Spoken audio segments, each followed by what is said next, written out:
और आपको बता दें इस वक्त की एक और आम खबर, यूपी मदरसा बोर्ड के चेयरमैन का बयान सामने आया। मदरसों के सर्वे को लेकर इफ्तिखार अहमद जावेद ने कहा कि योगी हुकूमत मदारिस का यकीन जीतने में कामयाब है।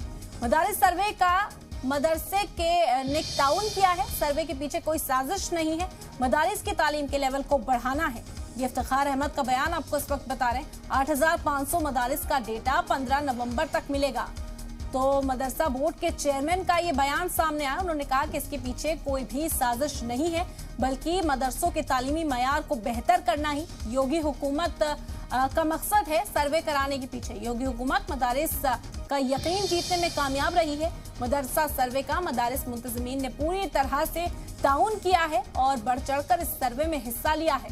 सर्वे के पीछे कोई भी साजिश नहीं होने की बात भी इफ्तिखार अहमद ने कही है।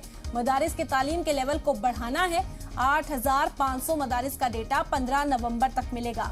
अहम खबर है मदरसों से जुड़ी हुई। उत्तर प्रदेश में मदरसों का सर्वे कराया गया।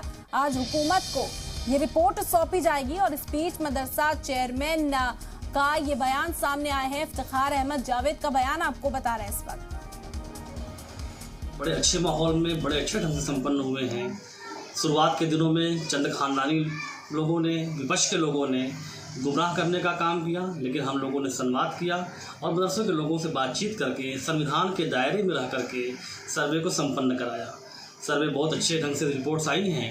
लगभग 8500 मदरसे जो गैर मान्यता प्राप्त हैं वो हमें जानकारी में आए हैं।